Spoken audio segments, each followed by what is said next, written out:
Low T, or deficient testosterone levels, is a big topic that many men have questions about. Joining me today is a top expert in the field to talk about what's happening with low testosterone and what are the best ways of navigating it. So I'm here today with Dr. Anthony Bazzan from the Marcus Institute of Integrative Health at Thomas Jefferson University. Dr. Bazzan is an expert in functional medicine, hormonal therapies, medical mysteries, and much more. Dr. Bazzan, welcome. Dr. Monti, a pleasure as usual. So Dr. Bazzan, today I want to talk to you about a topic that many of the men in my practice ask a lot about. You see a lot in the media about it, and that's low testosterone or low T in men. Absolutely. This is a big problem that has been going on for decades. And I can say that in my practice, because I do help people like that, unfortunately, more younger and younger men have been coming in the latest years. Younger and younger men are presenting to you with low testosterone. Testosterone deficiency, yes. So what is testosterone deficiency? What does that mean? Androgens, testosterone possibly number one, are in charge of an incredible amount of health and function. Most people associate testosterone with sexual activity. It's just one of the pieces. I say to people, when you say the word testosterone, think about when you're driving down and you see somebody building a home. It's what it does. It builds. It counteracts loss, right? So we call that anabolic. Natural anabolism is actually maybe possibly one of the most powerful anti-aging maneuvers that anyone can make. Because after a certain age, we go catabolic, which means that we are now able to replace the loss. And so you see people getting older. Us men, 20 years after the women, because our androgen, our testosterone amount is 20 times what they have. And so we have bigger bones and bigger muscles. But eventually, when you look at the 80-year-old man, you see it. You see, the frailty and all that. So that's number one. It keeps you here. It gives you the ability to jump rope and, lift whatever you have to lift, to have a life. The neurosteroids. So they're extremely important in the brain. And it's known now, clearly, that hypogonadism, which is the other way you call low T in males, is also a reason and a co-cause of the blues, depression, anxiety, not feeling well. I've seen this. I've seen men present who maybe in their 40s or 50s, and it's a new onset depression. They've never been depressed before. Mm-hmm. And so they're put on an antidepressant drug, which may not help that much because it's not actually the root cause of the problem. And when I look at those testosterone levels, sometimes that's it. Like they've got nothing. Yes. And sometimes people did that to themselves. Like imagine people that do steroids when they're young because they want to be big. Once that's done and they go from their 30s to their 50s, these are the people that have nothing left. Mm-hmm. Because their testicles factory of testosterone are unable to come back to the production line. And so they end up with low testosterone. And it's clear now that low testosterone shortens lifespan. Mm-hmm. But not just people who did steroids when they were young. Other people can have a very low level. Absolutely. So now you start thinking about all the ingredients that go into low testosterone. One of the things that has happened together with the decrease in testosterone to Western society is the increase in estrogen, the estrogenization of our society. Estrogen is ubiquitous. From the gas you put in a car to the plastics that you drink out of. What do you mean the gas you put in the car? The gas is estrogenic. So the fumes? The fumes, it seeps on the earth. Petroleum products are estrogenic. Antidepressants are estrogenic. So I've seen it over the years. Even the males are more estrogen femininized than they used to be 50 years ago. Wow. And you can see that in their blood levels. So that's why you're seeing more and more people with these really low levels once they get into their 40s and 50s. Because the estrogen kind of pushes away the testosterone action. One of the things that comes with obesity is the transformation of testosterone into estrogen in males. It's called aromatization because aromatases are the enzymes that bring that about. And now almost 2 in 3 Americans are overweight. Right. So that's a big factor in why there's low testosterone and relatively high estrogen. The gentleman that walks down the road with the big belly and the big boobs, he's already told you everything you need to know about his hormones, right? Because those big boobs are the testosterone that turn into estrogen. So we talked about environmental estrogens and excess body weight. Are there other things? Yes, toxic diets. It's clear now that ultra-processed foods are probably the most complete reason of the health crisis. Why? Because they stand in the way of the function of a living system. Now, let's say that living system is us, the human, right? They get in the middle of the hormones, they get in the middle of the enzymatic reactions, they get into the crosstalk between cells, and it's just cut wires, till eventually people are sick. That includes the testicles and the testosterone production. So have you had the experience, I know that I have, where you get somebody, maybe on the younger side, like you said, in their 40s, they're starting to get a decline in testosterone levels. Maybe they're overweight, they're not eating well. And you get them on a good diet, they lose some weight, they start exercising, and some of the testosterone comes back. Yes. So we talk about this all the time. What can your country do for you? What can you do for your country? In other words, are you able to change your ways and see what that will do to your endogenous, we call it, testosterone production? So, number one, diet. So get off the dead diet, an inflammatory diet, start eating living things. Again, what's the first diet you see if you ask that question in the literature? The Mediterranean diet. That we also call the plant-based diet, right? So there's a lot of reasons for that. But when you do, it blew my mind to see what happens when you change, what happens to a human body when they stop the ultra-processed food and start eating wholesome, fresh, living food. It's almost like you don't even need to go on a weight loss. It just happens. You know, the eyes are brighter, the skin is pinker. You know, you see life come back into these people, you know, and it may happen at 30 or 40 or 50 or 60, and, you know, older you are, the more important it is. So that's one. Exercise and testosterone are the two peas in the pod. High intensity training, weight training, resistance training. We joke in the gym, we call the thighs the testosterone factory. So if you do squats, if you work your quads, that's the biggest amount of testosterone you can get your body to make. But, you know, all other muscles do, but, the quads are incredible. So that's non-negotiable. Not just for this, but, it will definitely make it. Certain foods that are good for testosterone production are oysters, fatty fish, omega-3s, olive oil, cruciferous vegetables. All these foods have literature support showing that they can help the production of testosterone in men. Vitamin D, zinc, and magnesium are also very important. And vitamin D deficiency is an epidemic. By the way, this is one of the first things we fix when people come to see us. Phytochemicals, like flavonoids. There are herbals, there are, we call them phytochemicals, and they all have scientific support in being able to help with improving endogenous testosterone production.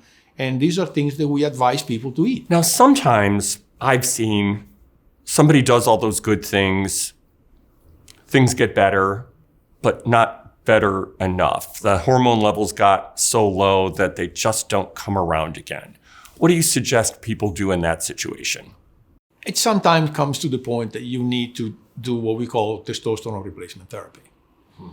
And that has to be done accurately and scientifically and safely. Delivery systems are oral that we don't really recommend for testosterone. And then we have creams, we have gels, we have intramuscular injections, and then we have subcutaneous pellets. These are the ways you can do it.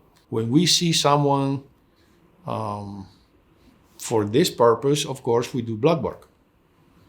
We always do testosterone levels. Now, it's important to understand that testosterone comes in two forms, total and free. So when you're looking into the blood work, you're looking at total amount of testosterone And free testosterone. And free testosterone means what? Free testosterone means that is the actual testosterone hormone floating around telling cells what to do.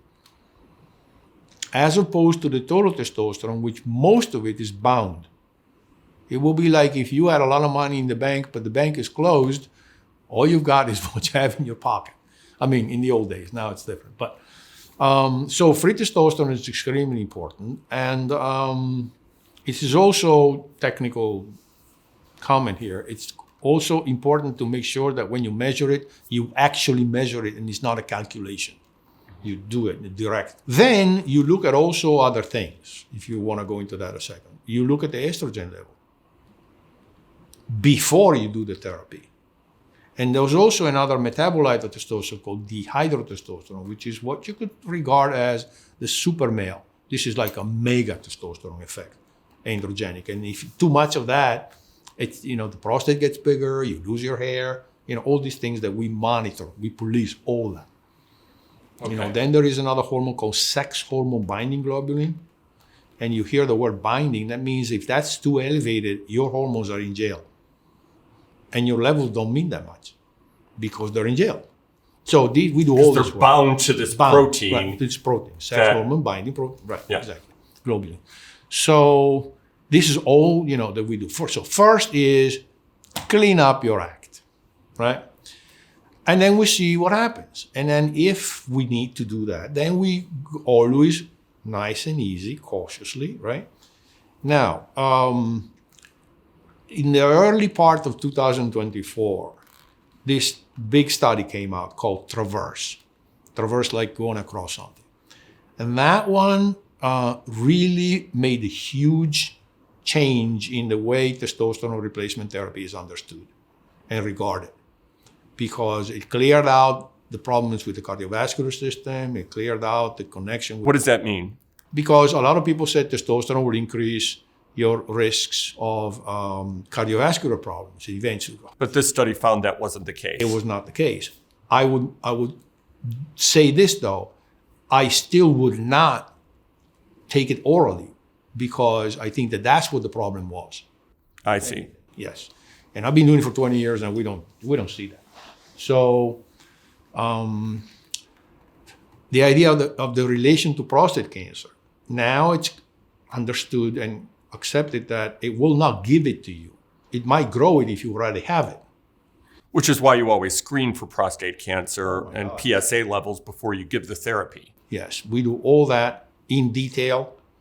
And again, part of the visit is how to teach people to behave in a way that they don't grow cancer.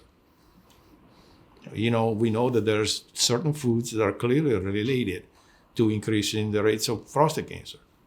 And so we say, maybe you don't want to do that anymore, right? And then again, the style is you go in, you ease in. Again, if it's a younger guy, he can take a lot more than the older gentleman that is, needs help, but you cannot overwhelm him. You have to go in nice and easy and bring the hormone in and say, hello, I'm here again, can I help you, right? And this is how you get successful and you don't run into trouble, right? The literature used to say that after 65, 70, you didn't want to do it anymore because it didn't work. That's changed as well. Newer studies have shown clearly that it's effective into the 80-year-olds. And I can tell you that because I've been doing it.